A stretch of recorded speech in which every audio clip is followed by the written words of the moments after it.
Good morning सगळ्यांना। आता आपण स्थानिमान आणि जातीयमान गणितामध्ये पेपर 1 असो पेपर 2 त्याच्यामध्ये तुम्हाला प्रश्न विचारला जातो स्थानिमान आणि जातीयमान। आता स्थानिमान प्लेस व्हॅल्यू, स्थानिमानाला प्लेस व्हॅल्यू म्हणजे त्या संख्येचं स्थान काय आहे हे आपण स्थानिमानाला म्हणतो। जातीयमान म्हणजे प्लेस व्हॅल्यू म्हणजे ती संख्या कोणती आहे, जातीयमान हे आपण विचारलं। आता आपण सर्वात पहिले स्थानिमान काय हे समजून घेऊया। काय स्थानिमान? आता बघा इथे स्थानिमानचे मी तुम्हाला उदाहरण घेऊन स्थानिमान काय असतो हे समजून घेऊ आणि त्याच्या पुढे जातीयमान काय असतो हे आपण समजून घेऊया। आता तुम्हाला संख्या दिलेली आहे, यामध्ये काय दिलेले 7च तुम्हाला स्थानिमान विचारलंय, 7च स्थानिमान। इथे एवढं लक्षात ठेवायचं जी संख्या तुम्हाला विचारली स्थानिमानामध्ये त्या संख्येच्या उजव्या बाजूला जेवढ्या संख्या आहेत तेवढे काय द्यायचे, 0 द्यायचे। काय द्यायचे, 0 द्यायचे। बाकी काहीच करायचं नाही, हे झालं तुमचं स्थानिमान। आता उदाहरणार्थ 6 6च्या उजव्या बाजूला किती संख्या आलेल्या आहेत, 2 आलेल्या आहेत, बरोबर आहे का नाही? म्हणजे काय झालं 600, हे काय झालं स्थानिमान झालं। तुम्हाला जर 7 विचारलं असतं 7चं स्थानिमान काय आहे, मग 7च्या उजव्या बाजूला किती संख्या आहे, 1 आहे, म्हणजे 7चं स्थानिमान काय झालं 70 झालं। त्याच्यानंतर जर तुम्हाला 8चं स्थानिमान विचारलं गेलं असतं, समजा 8चं स्थानिमान काय आहे, तर काय 8च्या उजव्या बाजूला किती संख्या आहेत, 3 संख्या आहेत, म्हणजे काय झालं 8000 हे काय झालं त्या संख्येचं स्थानिमान झालं। म्हणजे स्थानिमान काढणं एकदम सोपं आहे, काही अवघड नाहीये। जातीयमान तर त्यापेक्षा सोपं आहे। आता पुढचं अजून एक उदाहरण आहे, आपण इथे बघा, इथे पण आपण स्थानिमान समजून घेऊया। आता तुम्हाला काय विचारलेले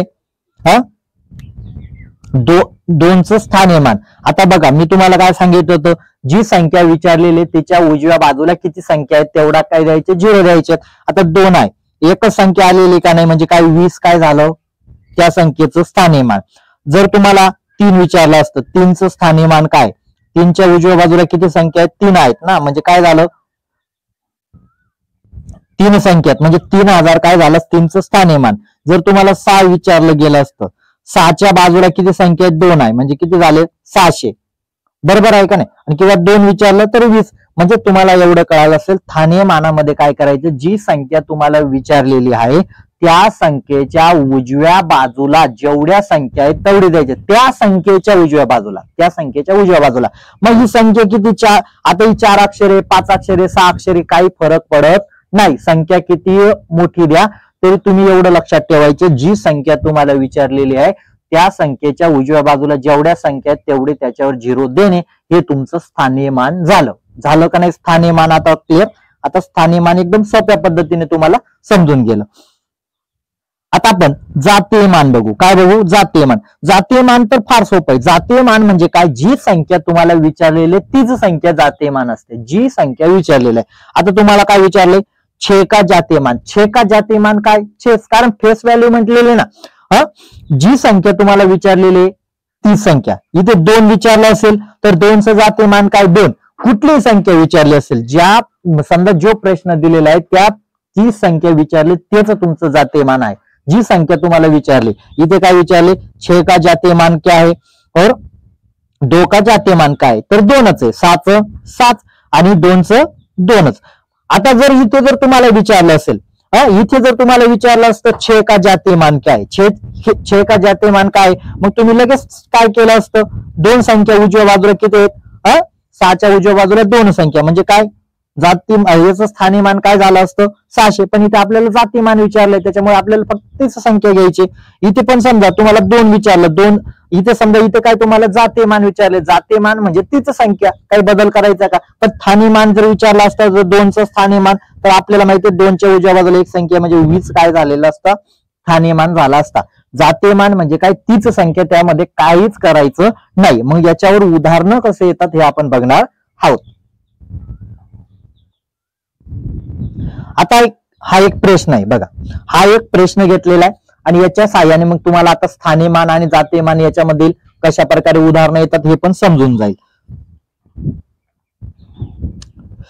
आता प्रश्न काय विचारलेला आहे तुम्हाला इथे लक्षात ठेवायचं, 2 के स्थानिमानों का योगफल दोके स्थानिमान का योगफल, योग विचारलं, ज्या ठिकाणी योग विचारला, योग म्हणजे काय करणे, बेरीज करणे, काय करणे, बेरीज करणे.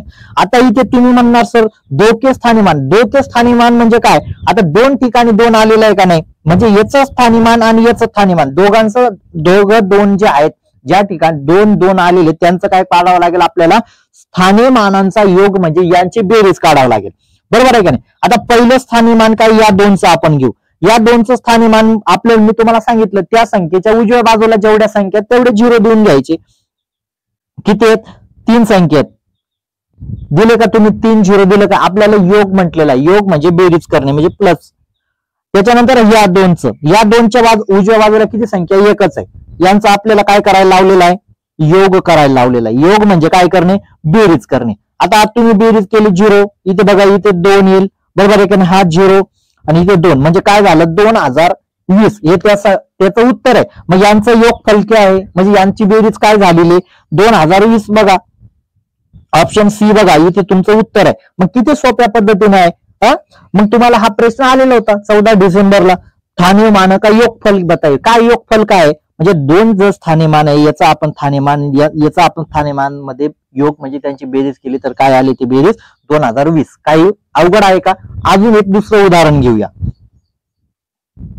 आता हे तुम्हाला झालं योग म्हणजे काय, बेरीज करणे. आता अंतर विचारलं, आता तुम्हाला कधी कधी अंतर विचारलं, अंतर पण विचारलं जातं. अंतर विचारलं त्या ठिकाणी काय करायची, तुम्हाला वजाबाकी करायची. आणि योग विचारलं तर काय करायची, बेरीज करायची. आता एक उदाहरण आहे याच्यामध्ये स्थानिमान आणि जातीमान दोघं आलेले आहेत बघा. स्थानिमान जातीमान त्याला अंकित मान पण असं म्हटलं जातं.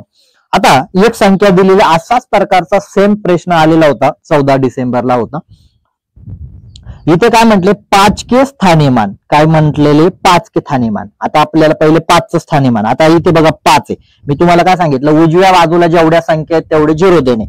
5चं स्थानिमान काय झालं, 2 संख्या आहेत ना, म्हणजे काय झालं 500 हे काय झालं 5चं स्थानिमान काढलं का नाही. त्याच्यानंतर पुढे काय म्हटले तथा 7 के जातीमान. आता 7 के जातीमान म्हणजे काय, जी संख्या जी विचारली 7 असेल, 5 असेल, 3 असेल, 2 तेच म्हणजे 7चं जाती अंकित मान पण म्हटलं जातं. जातीमान किंवा अंकित मान. अंतर क्या होगा म्हणजे काय करावं लागेल तुम्हाला, आता वजाबाकी करावी लागेल. काय करावं लागेल, वजाबाकी. म्हणजे आपल्याला इथे 7 मांडावा लागेल. आता यांचं अंतर विचारलेलं, यांचं अंतर काय म्हणजे 5चं जे स्थानिमान आहे आणि 7चं जे अंकित मान किंवा जातीमान यांचं अंतर काय.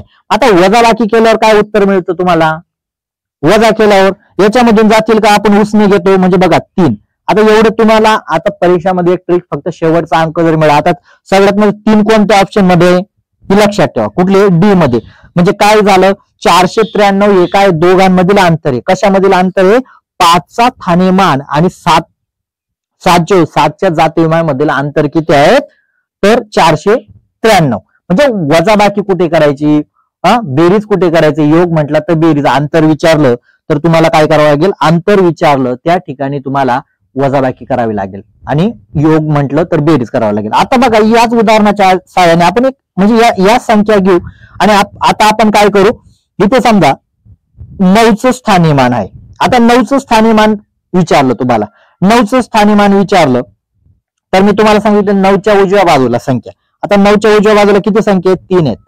म्हणजे काय झालं 9000 काय झालं 9चं. आता या 5च्या जागेवर आपण असं समजू ना 9चं स्थानिमान काय आहे, 9चं स्थानिमान. आणि इथे आपण 7 घेतलेला होता ना. आता आपण इथे काय घेऊ, 2 घेऊ. काय घेऊ, 2. यांच्यामधील अंतर काय, यांच्यामधील अंतर काय. आता इथे समजा वजाबाकी, इथे 2 ही वजाबाकी केल्यावर जे उत्तर मिळेल, बरोबर आहे का नाही. म्हणजे शेवटून आता इथे काय 8 असेल ना, 8 असेल. म्हणजे आता तुम्ही ही वजाबाकी केल्यानंतर जे उत्तर मिळेल हे तुमचं. आता मी तुम्हाला एक उदाहरण देतो, म्हणजे याचं कमेंट बॉक्स मध्ये उत्तर द्या. कमेंट बॉक्स मध्ये तुम्ही उत्तर दिलं तर समजून जाईल की तुम्हाला हा टॉपिक चांगल्या प्रकारे समजून गेलेला आहे. आता मी तुम्हाला 2चं काय म्हटलेले बघा, 2चं काय काढायचंय तुम्हाला, स्थानिमान काढायचं. 2चं स्थानिमान आणि या 3चं काय काढायचं, जातीमान काढायचं. काय काढायचं, 2चं स्थानिमान. म्हणजे इथे लक्षात घ्या, इथे 2 देतोय म्हणजे तुम्हाला लक्षात राहील. आणि या 7च्या जागेवर इथे तुम्हाला काय देतोय, मी 3 देतोय. याचं उत्तर कमेंट बॉक्स मध्ये टाका. 2चं स्थानिमान काय काढायचं, या 2चं स्थानिमान आणि या 3चं जातीमान, त्याला अंकित मान पण म्हणतात. हे तुम्ही कमेंट बॉक्स मध्ये उत्तर द्या, समजून जाईल का तुमचा टॉपिक क्लिअर झालेला आहे. एकदम सोप्या प्रकारे हा टॉपिक मी तुम्हाला सांगितला. लाईक करा, सबस्क्राईब करा आणि जास्तीत जास्त विद्यार्थ्यांपर्यंत नक्कीच पोहोचवा.